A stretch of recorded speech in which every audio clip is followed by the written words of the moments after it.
الحمدللہ رب العالمین والصلاة والسلام علی اشرف الانبیاء والمرسلین نبینا محمد وعلی آلہ واصحابہ اجمعین، اما بعد۔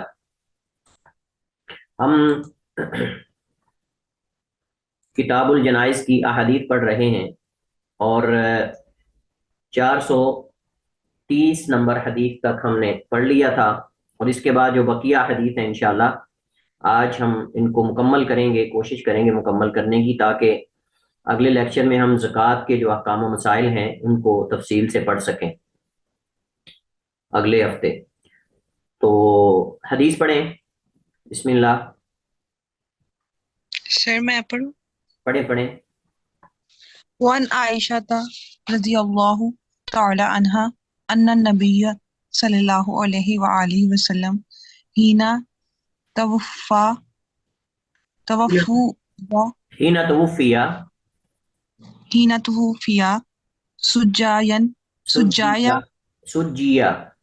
سجایا ببردی حباراتا متفق علیہ۔ سجیا ببردن حبارات او حباراتا۔ احسنتی۔ ام المومنین عائشہ رضی اللہ تعالی عنہا سے یہ حدیث ہے، اور اس حدیث کا عنوان کیا ہم بنائیں گے؟ اس حدیث کا عنوان ہوگا کہ تجہیز و تکفین سے پہلے میت کو ڈانپنا کپڑے سے مستحب ہے۔ تجہیز و تکفین سے پہلے میت کو، یعنی اس کی ڈیتھ کے بعد، وفات کے بعد، موت کے بعد اسے کپڑے سے ڈانپنا یہ مستحب ہے۔ اور میں نے آپ کو یاد ہوگا کہ ہم نے جب مسائل پڑھے تھے کتاب الجنائز کے، تو میں نے اس کی حکمت بتائی تھی کہ تاکہ اس کے بدن سے کوئی عیب ظاہر نہ ہو اور اسمیل، بدبو وغیرہ جو ہے وہ ظاہر نہ ہو، چونکہ موت کے بعد جو ہے بسا اوقات انسان کا پیشاب نکل جاتا ہے یا کوئی ایسی چیز بدن سے ظاہر ہو جاتی ہے جو معیوب ہوتی ہے، تو اس کی وجہ سے جو ہے وہ اس پر کپڑا ڈالنا یہ مستحب عمل ہے، اور نبی علیہ الصلوۃ والسلام کے ساتھ بھی ایسا ہی کیا گیا تھا۔ حضرت عائشہ رضی اللہ تعالی عنہا روایت فرماتی ہیں کہ ان النبی صلی اللہ علیہ وسلم، بے شک نبی کریم صلی اللہ علیہ وآلہ وسلم، حین توفیا، جب اللہ کے نبی علیہ الصلوۃ والسلام فوت ہوئے، سجیا، تو آپ ڈانپے گئے، سجیا ڈانپے گئے۔ آپ نے قرآن کریم کے اندر پڑھا ہوگا والضحیٰ واللیل اذا سجا، والضحیٰ واللیل اذا سجا، تو واللیل اذا سجا کا کیا مطلب ہے؟ واللیل اذا سجا کا کیا مطلب ہے؟ اور رات کی قسم جب وہ ڈانپ لیتی ہے، اور رات کی قسم جب وہ ڈانپ لیتی، تو سیم وہی یہاں سجیا کا لفظ استعمال ہوا ہے مجہول کے ساتھ، وہ معروف ہے اور یہ مجہول ہے۔ تو جب اللہ کے نبی علیہ الصلوۃ والسلام کی وفات ہوئی تو سجیا ببردن، اللہ کے نبی علیہ الصلوۃ والسلام ڈانپے گئے چادر کے ساتھ، حبارہ، حبارہ جو ہے، حباراتن، یہ اصل میں ایک قسم ہے چادر کی، یعنی یمنی چادر۔ تو اللہ کے نبی علیہ الصلوۃ والسلام جو ہے داری دار یمنی چادر کے ساتھ جو ہے وہ آپ کو ڈانپ دیا گیا اور وہ آپ پر ڈال دی گئی۔ اب حبارہ جو ہے یہ اصل میں داریوں کو کہتے ہیں، یہ اصل میں جو ہے وہ داریوں کو کہتے ہیں، اور یہ داریاں یعنی اس چادر کے اندر ہوتی تھیں جو یمن سے منگوائی جاتی تھی، یمن میں روئی سے تیار کی جاتی تھیں، تو یہ سب سے عمدہ لباس سمجھا جاتا تھا، سب سے عمدہ لباس جو ہے یہ سمجھا جاتا تھا، اور اس کے اندر داریاں تھیں۔ تو یہ اصل میں حبارہ جو ہے وہ داری دار یعنی یمنی چادر جو یمن سے منگوائی جاتی تھیں، اور یہ عمدہ چادریں سمجھی جاتی تھیں۔ تو اللہ کے نبی علیہ الصلوۃ والسلام اسے ڈانپ دیے گئے۔ تو اس حدیث سے ہمیں یہ پتہ چلتا ہے کہ میت کو وفات کے بعد اس کے بدن کو تجہیز اور تکفین سے پہلے چادر سے ڈانپ دینا چاہیے، اور اس سے جو ہے وہ البتہ اس کا چہرہ وغیرہ جو ہے وہ کھلا چھوڑ دینا چاہیے، تاکہ اگر کوئی دیکھنا چاہتا ہے یا بوسہ وغیرہ اس کو دینا چاہتا ہے تو کوئی حرج نہیں ہے، جیسے نبی علیہ الصلوۃ والسلام کو حضرت ابوبکر صدیق رضی اللہ تعالیٰ عنہ نے جو ہے وہ بوسہ دیا تھا۔ باقی میں نے جیسے بتایا کہ کوئی عیب وغیرہ ظاہر نہ ہو، اس وجہ سے بھی یہ ڈالی جاتی ہے۔ اگلی حدیث پڑھیں، ساجد آپ پڑھیں۔